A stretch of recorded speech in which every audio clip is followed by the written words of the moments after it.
चलिए एक एक खबर को विस्तार के साथ जानते हैं। सबसे पहली खबर, प्रधानमंत्री नरेंद्र मोदी ने नई दिल्ली के सेवा तीर्थ में प्रगति की 53वीं बैठक की अध्यक्षता की।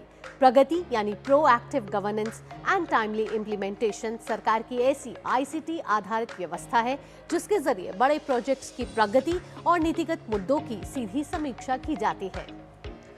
और इसी बैठक में प्रधानमंत्री ने रेल, सड़क और बिजली क्षेत्र से जुड़ी 6 प्रमुख जो बुनियादी ढांचा परियोजनाएं हैं उनकी समीक्षा की। अब ये परियोजनाएं 9 राज्यों में फैली हैं और उनकी कुल लागत है 30,000 करोड़ रुपए से ज्यादा। और जब समीक्षा हुई उस दौरान इन परियोजनाओं की समय सीमा, विभिन्न एजेंसियों के बीच तालमेल और लंबित मुद्दों के समाधान और जल्द पूरा करने पर जोर दिया गया है। प्रधानमंत्री ने कहा कि बुनियादी ढांचा परियोजनाओं को अलग अलग हिस्सों या पैकेज के तौर पर नहीं बल्कि एकीकृत परियोजना के रूप में देखा जाना चाहिए। किसी एक हिस्से में काम पूरा होना तभी सार्थक है जब पूरी परियोजना समय पर पूरी होकर लोगों तक उसका लाभ पहुंचाए।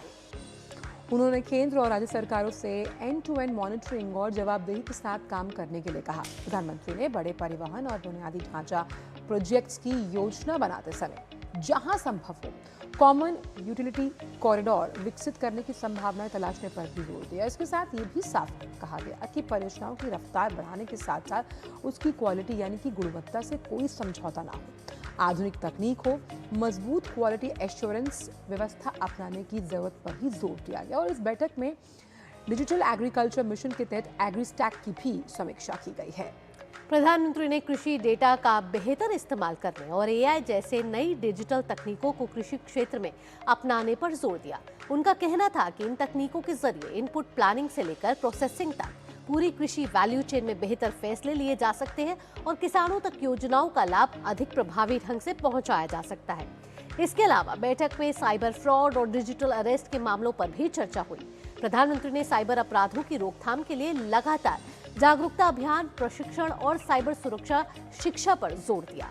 खास तौर पर वरिष्ठ नागरिकों, युवाओं और दूसरे संवेदनशील वर्गों को साइबर ठगी के तरीकों और उसके संकेतों के प्रति जागरूक करने की जरूरत बताई गई। कुल मिलाकर प्रगति की इस बैठक में तेज और गुणवत्तापूर्ण इंफ्रास्ट्रक्चर, डिजिटल कृषि और साइबर सुरक्षा, ये तीनों ही जो मोर्चे हैं उस पर समयबद्ध और समन्वित कार्रवाई का संदेश दिया गया ताकि समय रहते ही जिस तरह से समीक्षा हुई है ये प्रोजेक्ट जो हैं वो पूरे कर लिए जाएं।